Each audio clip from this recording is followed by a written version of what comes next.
Hola a todos, ¿cómo están? Hoy tengo el honor de presentarles a mi maestro, el doctor Germán González y González. Es un placer. Al contrario, doctor Allen, es un verdadero placer estar aquí con usted. Y vamos a hablar de un tema excelente, un tema que casi nadie conoce, que es el tercer principio de la homeopatía, que es sacada del libro del doctor Germán, que es el libro Introducción a la Ley Biológica del Principio Vital en Medicina Homeopática. Y me gustaría, doctor, que nos hablara de esta tercera ley de la conservación dinámica de la información para que la conozcamos todos. Claro que sí. Ahorita voy a hablarles de la ley para que se pueda entender por qué agrego a las 8 leyes que ya existen y que son la base y el fundamento de la medicina homeopática, ¿por qué agrego uno? Las otras 8 leyes las sacó del organón el maestro Proceso junto con un grupo de doctores que precisamente explico en mi libro. Entonces, lo que yo hice fue expurgar el organón y entonces me encontré con que había una ley que se les había pasado. Por eso, de ahí sale esta ley, ahorita voy a explicar cómo.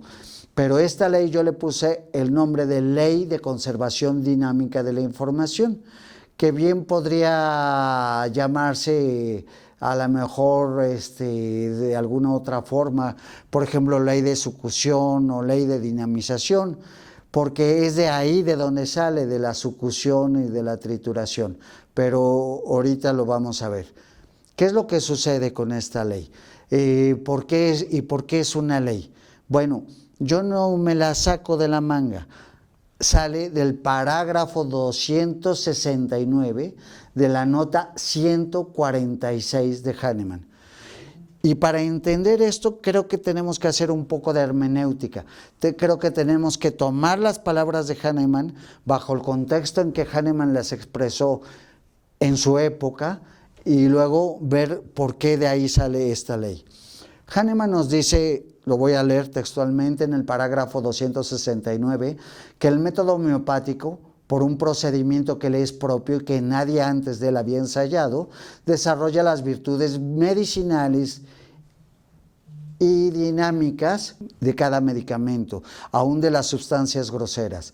Nos dice que le es dada a todas una acción profunda y terapéutica, y aún aquellas que en estado crudo, como bien conocemos, doctor, algunos medicamentos como Natrum muriaticum o Aurum metallicum, que en estado crudo no producen ningún síntoma, pero preparadas homeopáticamente, succionadas y trituradas, liberan un poder medicinal extraordinario.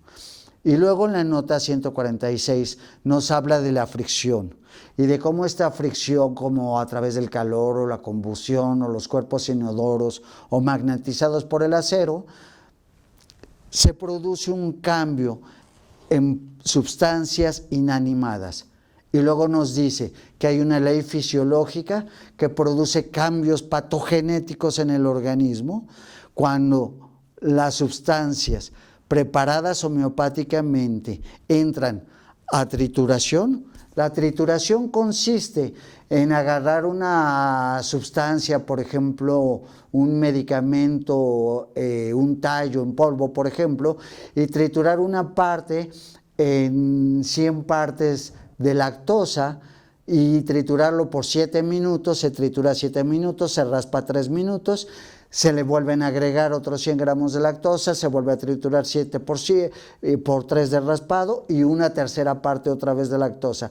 Y una vez que se ha hecho eso, se tiene la primera trituración. En eso consiste la trituración. Sí, a mí me parece la verdad muy interesante esta ley y quisiera leer algo que dice en su libro, que es la que permite esta ley que el tratamiento homeopático conserve de modo inmaterial la información original de la droga y por su actuación semejante con respecto a la noxadinámica e inmaterial que afecta el equilibrio del paciente y logre regresar a la salud. Es decir, por ejemplo, yo entiendo que la manzanilla, las virtudes, los beneficios de la manzanilla pasan al medicamento homeopático como lo estamos explicando. Y este medicamento homeopático sirve para equilibrar y curar al paciente de acuerdo a los síntomas que éste tenga. Efectivamente. Por eso es exactamente por lo que está diciendo, doctor, es por lo que le puse ley dinámica de la conservación de la información.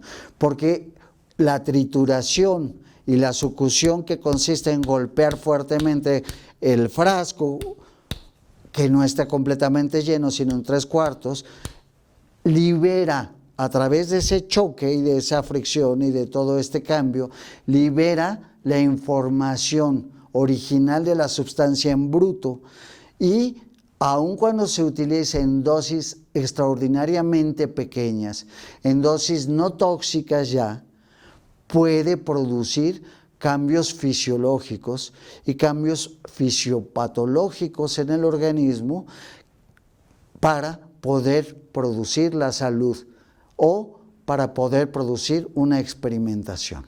Sí, esa energía, como bien comenta, explicábamos en el foro pasado y hablábamos de las otras observaciones, más bien leyes. Del medicamento y el ser humano o el individuo. Exacto. Y aquí estamos también hablando de las dosis. Entonces aquí se empiezan a englobar. Y había un hueco muy grande hasta que llegó esta ley. Exactamente. ¿Y por qué en tercer lugar? Porque primero, obviamente, es la tendencia de la naturaleza a curar en el organismo. Es el natura morborum medicatrix. La segunda ley es el similia similibus curentur, que es en forma imperativa, es cúrese lo semejante, cúrese con lo semejante. La tercera ley es esta, la ley dinámica de la conservación de la información, porque después viene la experimentación pura y antes se prepara el medicamento, antes de tomarlo. Antes de dárselo a una persona clínicamente sana, el medicamento se tritura o se succiona, se prepara homeopáticamente, por eso es la tercera ley. La cuarta ley, obviamente, pues entonces sería la experimentación pura, y la quinta ley la individual y morbosa, la sexta la individual y medicamentosa, la séptima la dosis mínima, la octava el dinamismo vital y la novena lo que conocemos como miasmas en homeopatía, pero para que se entienda correctamente podemos llamar enfermedades crónicas, que Hahnemann lo menciona muchas veces a través del organón y también lo menciona en el parágrafo 203. Pero Hahnemann también nos habla, en la última parte de la nota 146 nos dice, cuando habla de cómo preparar el medicamento, dice, esto se realiza de dos formas, por trituración y por succión. Y luego dice, con sus propias palabras, esta notable ley física y especialmente fisiológica y patológica de la naturaleza no había sido descubierta antes de mi época, o sea, antes de Hahnemann. Quien la descubre es Hahnemann.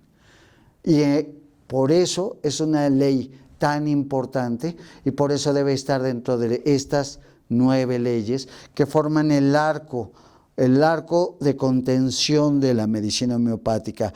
No es una ley, no son 2, no son 3, no son 7, son 9. Que forman ese arco. Y si le falta una ley a la medicina homeopática, estamos haciendo una homeopatía incompleta, porque entonces no estamos tomando las observaciones y el desarrollo y la ciencia que desarrolló Hahnemann junto con el arte en el descubrimiento y en el desarrollo de lo que conocemos como medicina homeopática. Hombre, se agregó algo fundamental porque ya lo había hablado el doctor Procedo Sánchez Ortega en su libro, eran 8 leyes antes, ahorita agregamos una para que sea 9ª. Y esto revoluciona todo porque era lo que hacía falta. Y era lo que también se habla y está tanto de moda. Fíjese que yo estaba leyendo en su libro lo que Hahnemann dice, como usted bien menciona, del remedio homeopático, esa fuerza medicamentosa interior de naturaleza espiritual. Así es. Que produce cambios fisiológicos y patogenéticos en el cuerpo por medio de fuerzas, que bien menciona que son capaces de cambiar la acción del estado material. Exactamente, porque lo que hace esta ley es que cuando trituramos o succionamos el medicamento homeopático, no importa que vayamos disminuyendo la dosis, son moléculas a nivel de nanopartículas, moléculas tan pequeñas que casi no tienen medicamento, pero esas pequeñas moléculas, gracias a ese proceso de trituración y de succión, liberaron todo un poder de conservación en ese remedio de la sustancia original que se esté dando, por ejemplo, calcárea carbónica. Y entonces los pacientes que experimenten calcárea carbónica a una 200 centesimal, donde ya se rebasa muy por arriba la ley de Avogadro, pero que ya no hay aparentemente moléculas, y sin embargo sí encontramos moléculas del remedio homeopático original, una que otra, porque eso ya se ha descubierto, ya se ha comprobado a través de algunos médicos científicos de la India, a través, por ejemplo, del Ferrunal 200 y algunos otros remedios. Y entonces, a la hora que se experimentan esos remedios que antes se creía que no tenían absolutamente nada y que tenían que producir un efecto placebo, se da uno cuenta que no, que lo que producen es el efecto del medicamento real. Por ejemplo, calcárea carbónica, si yo estoy sano y la estoy tomando repetidamente, puedo sentir ansiedad, puedo sentir una zozobra, puedo volverme muy susceptible a las noticias, a las malas noticias o a los relatos horribles. Y eso es precisamente debido a esta tercera ley. Y qué importante, porque se habla tanto de la homeopatía, que sí es placebo, que el número de Avogadro, y aquí hay cosas bien interesantes para comprobarlo, y ya lo está escribiendo en su libro, que lo recomiendo ampliamente porque es una joya. Muchísimas gracias, doctor. Y pues bueno, le quería comentar también lo que dice el doctor, la succión, trituración, la dinamización, que surge la acción física, dinámica y fisiopatológica a partir de la dosis curativa. Y allá englobamos otra ley que habla de proceso. Exactamente, que es la dosis mínima. Y que el doctor Pasquero le llama el síndrome mínimo de valor máximo. El síndrome mínimo de valor máximo es encontrar la parte más importante del ser desde la mente, desde el espíritu, desde la emoción más bien, y llevarlo hasta lo fisiopatológico para poderle dar un medicamento con muy poquitos síntomas que representen la totalidad del enfermo y pueda dar un cambio real en el organismo. Y la dosis mínima consiste en dar una sola dosis a un paciente, a veces única, a veces un solo remedio en forma repetida, pero es la dosis mínima para producir un cambio curativo, para llevar al paciente a un proceso curativo y que pueda reencontrar su salud, para que su espíritu, que es dotado de razón, como dice Hahnemann, pueda expresarse libremente a través del organismo y su mente. Me encantó ese síndrome mínimo de valor máximo, que cuando uno es estudiante siempre quiere saber más. Y bueno, Hahnemann habla de las propiedades curativas de una droga y dice que cuando se liberan por medio de las trituraciones y fricciones, realizada por medio del mortero, como bien dice, así como de las sucusiones, en cada solución, y se libera la acción de la droga. También sacado de su libro. Sí, efectivamente. Y es de ahí de donde me basé para sacar esta ley que hacía falta y que no es mía. Todos los homeópatas sabemos la importancia de la trituración y de la succión, solamente había que darle su valor correcto. Pues muy bien, doctor, fabuloso. A mí me queda más claro que es importantísimo y pues se lo agradezco muchísimo por estar con nosotros.